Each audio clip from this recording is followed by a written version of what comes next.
여러분 안녕하십니까? 박근혜 전 대통령이 대선 전국에는 아무런 관심을 두지 않고 자신의 재판 준비에 몰두하며 모른다, 기억이 안 난다고 하라는 변호사들의 조언에 짜증을 자주 내고 있다는 소식이 들렸습니다. 대선을 20일 앞두고 문재인, 안철수 두 양강 후보는 영입경쟁과 치약지 공략에 박차를 가하며 오늘 밤 스탠딩 토론 준비에 몰두하고 있습니다. 네, 이런 소식과 함께하겠습니다. 전문가 네 분 모셨습니다. 차재원 부산 가톨릭대 교수, 최진영 변호사, 허성무 새미래정책연구소장, 서양호 두문정치전략연구소장 나오셨습니다. 어서 오세요. 네, 안녕하세요. 직함들이 기시니까 네. 읽기도 쉽지 않습니다. 네. 자, 먼저 말씀드린 대로 박근혜 전 대통령 이제 기소가 됐는데 재판 전략을 유영하 변호사 등과만 상의를 하고 있다는 소식은 알려진 거고요. 자, 이런 얘기가 들려오고 있습니다. 박근혜 전 대통령 측 관계자가 한 얘기입니다. 재판 준비에만 열중하고 있다. 자, 이 얘기는요. 지금 대선 전국인 거 박 전 대통령 아는데 아무 관심을 그쪽에는 두지 않고 본인 재판 준비에만 열중하고 있다는 얘기거든요.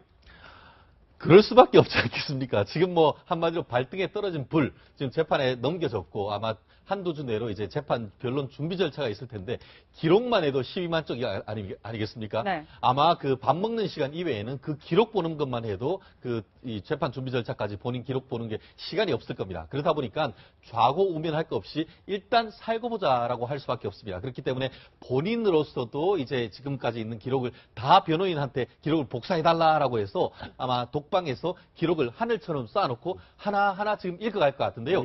그렇다고 한다고 하면은 다른 것 진짜 신경 쓸 시간 전혀 없다는 것이 정답일 수밖에 없습니다. 누가 앞서가고 누가 뭐 대선에서 될 건가 이런 거 관심을 일절 안 둔다는 뜻이 되겠죠. 뭐 안 두려고 한다는 것이 아니고 물리적으로 둘 여가가 없다라고 보는 것이 맞지 않겠습니까? 네, 박 전 대통령 또 이렇게 했다고 좀 관계자 측이 얘기를 하고 있습니다. 자, 네. 한 일은 했다고 그리고 안 한 일은 안 했다고 말하는 것이 전략이다. 지금 이렇다고 하는데요. 그렇다면 기존 입장과 전혀 바뀐 게 없다. 이런 거 아니겠습니까? 지금 전략이? 그렇습니다. 한 일은 했다고 안 한 일은 안 했다고 하겠다 하는데 사실은 지금 진술을 보면은 한 일도 안 했다고 늘 말씀하고 계시지 않습니까? 부인을 많이 한 걸로. 예. 그리고 쭉 그것도 일관되게 한 번도 변함없이 이야기하고 계셔서 실제로는 진술이나 전략이 전혀 변경되지 않고 그 입장을 고수하는 거 아닌가 이렇게 짐작이 됩니다. 네. 그런데 그게서 뭐 국민이나 사실관계하고는 동떨어진다 하더라도 본인은 그게 이제 진실이라고 이미 믿고 있는 상이고 그리고 아마도 그것은 통치 행위의 일환이라고 이렇게 믿고 있기 때문에 네. 사실상 뭐 법적으로는 아무 문제가 없는데 왜 나를 이래 엮어서 고통에 빠뜨리나 하는 그런 정치적 피해자 희생양으로 생각하는 면이 매우 많을 거라고 생각합니다. 네. 다만 이 부분과 관련해서는 약간 보도 보면 살짝 그 의문이 드는 것이 뭐냐면은 네. 본인이 아까 얘기했듯이 내가 한 일은 하고 안 한 일은 안 하겠다는데 그게 전략이라고 했는데 변호인들 같은 경우에 지금 뭐 진실인지 모르겠습니다. 보도에 보면은 아 대통령님 이거는 모르겠다 내지는 기억이 안 난다라고 네. 얘기를 하라고 하는데 왜 내가 그렇게 해야 되냐라고 얘기를 하고 있다는 겁니다. 그렇죠. 결국 그렇게 됐다고 한다고 짜증을 하면 내는다는 게 그 얘기예요. 그렇죠. 그렇기 때문에 이제 만약에 그렇게 된다고 하면은 법정에 나와서는 기존의 뭐 모르쇠 전략이 아니고 이건 나는 이거는 했다 안 했다라고 한다고 하면 오히려 기존의 검찰의 수사와 달리 법정에서는 사실관계는 인정할 것 인정하고 아닐 것 아닌 걸로 해서 오히려 전략이 바뀌는 것이 아니냐 하는 그런 지금 의문이 드는 것 같습니다. 한마디로 변호사들 같은 경우에는 이거 안다라고 했고 그렇게 했다라고 하면은 결국 공소 사실을 인정하는 것이 아니냐 그런 점에서 가급적 기억 안 난다라고 조언을 했지만 이제부터는 그렇지 않고 했는 것은 했다 모르는 것은 모른다라고 했던 전략이기 때문에 재판에서는 지금까지 어떤 수사와는 사뭇 다른 어떤 양상이 벌어질 가능성도 좀 보이는 부분인가 아니겠 싶습니다. 그런 중요한 것은 이게 그 대통령 측 대리인단의 공식 입장이 아니라 변호인단을 통해서 나온 얘기 아니겠습니까? 그렇죠. 그렇기 때문에 제가 볼 때는 재판에 박근혜 전 대통령은 솔직하고 진실하게 임한다라고 하는 얘기이기 때문에 제가 볼 때는 모른다, 기억이 안 난다, 아니다라는 기존의 입장을 절대 벗어날 수는 없다라는 생각이 들고요. 그 입장이 그대로 가는 것을 아마 미리 변호인 측에서 대통령은 진실을 얘기한다라는 것을 언론에다가 홍보하기 위해서 하는 이야기가 아닌가 싶은 생각이 듭니다. 네, 그래서 차 교수 실제로 이 짜증이라는 맥락에서 자 이제는 유영하 변호사, 최명성 변호사만으로는 아무래도 좀 힘들지 않겠느냐 해서 중량급 변호사 그래서 이 영입을 할 때 여러 대상을 지금 물색하고 또 노력을 하는데 여기에 김평우 변호사 이름도 좀 나온다 그래요. 아무래도 김평우 변호사가 우리가 다 잘 알고 있다시피 탄핵 심판 과정에서 상당히 이 뭐 일종의 정치 선동에 가까운 뭐 주장을 하긴 했습니다만 박근혜 전 대통령을 옹호하고 보호하려는 의지를 아주 강력하게 피력을 하지 않았습니까? 그리고 또 이 또 전직 대한변호사협회 회장이라는 그런 무게감과 중량감, 이 또 경륜 이런 것들을 뭐 높이 산다고 한다면 박근혜 전 대통령 측에서 김평호 변호사를 모시고 싶은 마음이 꿀뚝 같겠죠. 근데 지금 김평호 변호사가 지금 사고를 계시는 데가 미국이고, 그리고 또 한편으로는 탄핵 심판에서 보여줬던 이 김평호 변호사의 그런 그 변론 자체가 상당히 법리보다는 정치적 투쟁에 가까웠다는 생각을 비춰본다고 한다면, 과연 박근혜 전 대통령이 김평호 변호사를 영입을 해서 얼마 많은 이 덕이 있을 것인가는 냉철하게 계산해 볼 필요가 있지 않을까 하는 생각입니다. 네, 지금 박근혜 전 대통령 변호인단에게 이런 얘기도 한다, 뭐 이런 말이 흘러나옵니다. 그러니까 왜 내가 한 일을 안 했다고 해야 하냐라고 하면서 짜증을 낸다고 이런 얘기까지 나오거든요. 이걸 보면 뭔가 또 변호인단이랑 마찰이 있는 게 아니냐 이런 생각도 들어요. 그렇습니다. 결국은 이런 부분에 있어서 그러니까 변호인들이 오히려 비판을 받는 부분이겠죠. 변호인들이 있는 그대로 변론을 하는 것이 아니고 오히려 어떤 그 법적인 어떤 그 피해를 막기 위해서 변호인이 알매도 불구하고 네. 그 박근혜 전 대통령이 알매도 불구하고 이런 부분을 예봉을 피해 나가라라고 조언을 했는 것이 아닌가 하는 그런 의문이 있는 것 같은데요. 그것이 어떤 그 내부적인 갈등이 어떨지 모르지만 우리가 국민들이 알고 싶은 건 실체적 진실이 아니겠습니까? 네. 그렇다고 하면은 박근혜 전 대통령 입장에서는 한마디로 진실 내지는 그 정직이 최고의 선택이다 하는 그런 나름대로의 전략으로 바꿀 가능성이 있는데요.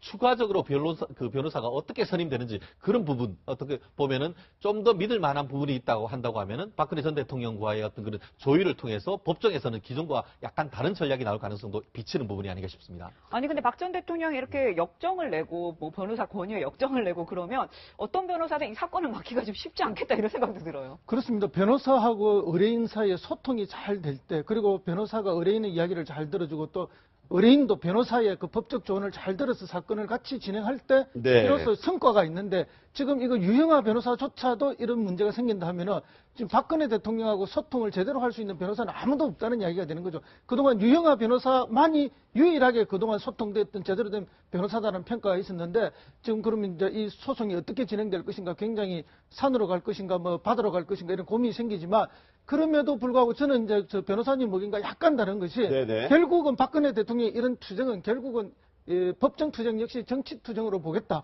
그리고 나는 엮겠다. 그래서 끊임없이 그 방향으로 가지 않을까 하는 그런 느낌이 듭니다. 그래서 이 말씀드린 대로 지금 대선 20일 전인데 대선 전국 뜨거운 거 박 전 대통령이 모를 리 없고 정치인으로 있을 때 대단히 뭐 선거의 여왕이라는 소리가 들었는데 현재 대선에 전혀 관심이 없다 이런 얘기 거듭 나옵니다. 그런데 정작 정치판에서는 지금 자유한국당 당원권은 정지가 됐잖아요. 당원 당규에 의해서. 그런데 이제 새누리당. 여기서 말하는 새누리당은 과거의 새누리당이 아니고 조원진 의원을 대선 후보로 내세운 그 새누리당인데 좀 모시겠다. 당원 1호. 제1호 당원 얘기가 또 나옵니다. 들어보시겠습니다. 우리 새누리당은 당원 1호의 자격을 박 대통령을 위해 비워놓았습니다. 홍준표 후보와 자유한국당이 내친 박 대통령, 새누리당이 모시고 끝까지 사기 탄핵의 진실을 밝히기 위해 싸우겠습니다. 사기 탄핵의 진실을 밝힌다. 뭐 새누리당 대변인 좀 강하게 말하네요. 네, 흘러간 물론은 물레방아를 돌릴 수가 없죠. 제가 볼 때는 그 뒤늦은 박근혜 마케팅을 아직도 하고 있다는 생각이 드는데, 결국은 박근혜 전 대통령을 지지하고 있었던 탄핵에 대해서 적극적으로 반대하는 층인 13%에서 15% 정도의 친박 지지층을 결집시키겠다는 생각인 것 같습니다. 그래서 대선 본선보다는 대선 이후에 펼쳐질 보수 재편에서 일정한 친박의 지지층들을 얻고 그 이후를 도모하겠다는 생각이 아닌가 생각이 들고, 특히 조원진 의원이 개인적으로 대통령 후보라기보다는 향후에 대구 경북에 있는 광역단체 장이라든가 아니면 보수 재편에서 일정한 지분을 목표로 박근혜 전 대통령 마케팅하는 것이, 지금 현재 탄핵되어서 파면되고 구속되어 있는 박근혜 전 대통령을 1호 당원으로 모신다면 어느 국민들이 상식으로서 납득할 수 있겠습니까? 네. 다분하게 친박의 지지층들만을 타겟팅해서 이번 선거운동 통해서 일정한 지지를 모으겠다라는 전략이 아닌가 싶은 생각이 듭니다. 네, 물론 박근혜 대통령의 마음도 궁금해요. 박 전 대통령 같은 경우에는 어쨌든 이 자유한국당 그리고 이 새누리당, 이전의 새누리당이죠. 한나라당. 그리고 모두 그 애착이 굉장히 강한 걸로 좀 유명하지 않습니까? 오란다고 새누리당으로 갈까요?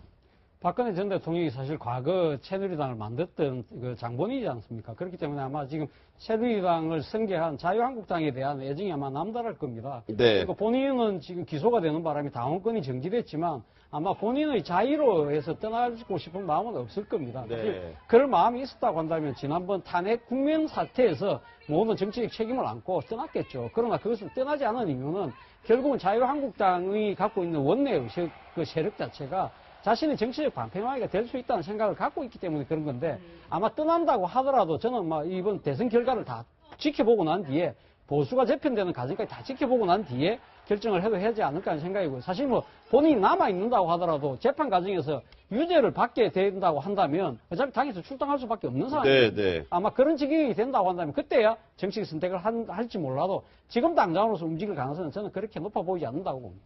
네. 자, 공교롭게도 이런 숫자가 나오네요. 박정희 전 대통령이 공화당을 만들어서 18년을 집권을 하다가 이제 12.6 사태를 만났고, 박근혜 전 대통령은 새누리당을 해서 18년을 했다. 자, 이것도 공교롭습니다. 그래서 조원진 새누리당 후보, 기호가 6번이네요. 이렇게 얘기했습니다. 외국 세력들께서 하나로 똘똘 뭉칩시다. 새누리당으로 똘똘 뭉쳐서 기호 6번 저 조원진을 찍어주면은 박근혜 대통령 명예회복하고 구속에서 벗어나시도록 다 같이 매진합시다.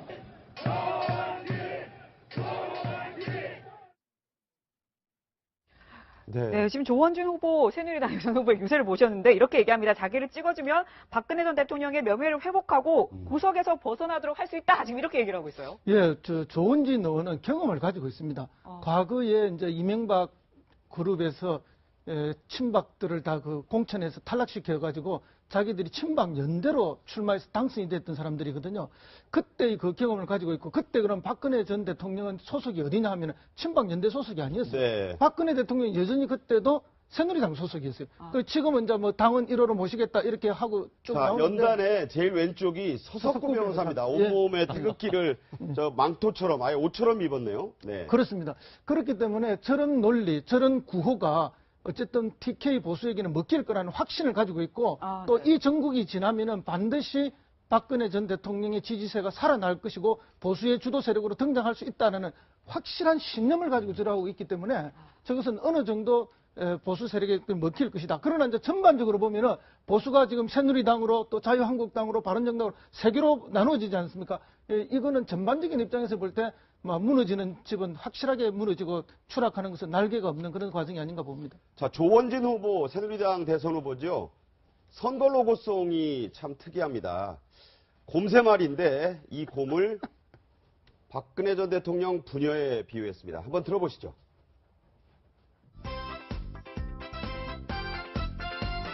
곰새마리가 한 집에 있어. 아빠 곰, 엄마 곰, 애기 곰. 아빠 곰은 뚱뚱해. 무거워. 엄마 곰은 날씬해. 전 가벼워요. 애기 곰은 너무 귀여워. 힐쭉 잘하자. 잘했어요. 자, 원곡은요, 원래 있던 곰새말이 노래입니다. 그렇지만 로고송은 저희가 이 자막으로 보여드린 저것으로 지금 바꿔 부르고 있다고 하거든요. 그렇습니다. 뭐 아빠곰은 정의곰, 한마디로 박정희 전 대통령을 의미하는 것이고, 엄마곰은 박근혜 전 대통령, 그리고 그 동렬에 있는 것이 바로 나 원진곰이다, 이렇게 얘기를 하는 것 같은데요. 얼굴이 동글동글한 그런 모습에서 포스터도 곰 이미지를 했는 것 같습니다. 굉장히 친근한 이미지인 것은 맞고, 본인들도 아마 상당히 고무적인 상황은 맞는 것 같습니다. 최근 여론조사를 보면은 1% 정도로 해서 지금 그 리스트에 올라온 걸 봤는데, 본인들 주장으로선 500만의 태극기 민심이 있다. 그 500만의 민심이 있다라고 한다고 하면은 결국 우리를 잡지 못한다고 하면은 홍준표도 후보도 전혀 보수가 우리를 잡지 못하면은 당선이 안 된다라고 하면서 캐스팅 보트 역할을 하려고 하는 그런 모습을 보이는 것 같은데요. 아까 저도 마음에 찔렸던 것이 사기 탄핵이다. 그럼 사기 친 게 누가 되는 겁니까? 헌법재판소가 되는 거 아닙니까? 네. 그렇다는 점에서 과연 이와 같은 그 스탠스가 맞는지에 대해서는 상당 부분 좀 우려되는 부분도 없지 않은 것 같습니다. 아니 근데 가사를 보면요 이래요. 정의곰은 위대해, 근혜곰은 깨끗해, 원진곰은 의리사나이. 이렇게 얘기를 하면서 의리. 네, 예. 의리 사나이라고 하면서 구해내자 박근혜 이렇거든요. 그러니까 다른 일반적인 상식을 가진 국민들을 대상으로 대선 운동을 하는 것이 아니라 아까 말씀드린 대로 친박 지지층, 핵심 지지층만을 그 상대로 하겠다라고 해서 일반적 국민의 법 감정과 상식과는 상당히 동떨어져 있는 그런 것인데 제가 볼 때는 이것이 대도시 중심의 그 고학력층에게는 말도 안 되는 얘기했지만 아마도 대구 경북 지역 특히 지금 조원진 후보가 주로 다닌다는 주로 경주, 영천, 구미. 예. 소위 말해서 새마을 보수라고 하는 박근혜 전 대통령과 박정희 전 대통령의 향수가 살아있는 지역에서는 아마도 일정 정도의 효과는 있지 않을까라는 생각이 듭니다. 그것을 타겟으로 하는 것 같습니다. 요새도 여기서만 한다고 해요. 네, 그렇습니다. 그러니까 그것 때문에 아마도 이번 대선보다는 향후에 보수 재편에서의 캐스팅 보트 역할이라든가 아니면 경북도지사나 대구시장을 조원진 그 의원이 출마하기 위한 사전 정치 작업으로서 나오는 게 아니냐라고 하는 얘기가 나올 정도인 것 같습니다. 네. 자, 박 전 대통령의 옥중에서의 짜증, 또 조원진 새누리당 대선 후보의 선거운동, 시청자 여러분이 보시고 판단을 하셨으리라고 생각을 합니다. 다음 주제로 넘어가겠습니다.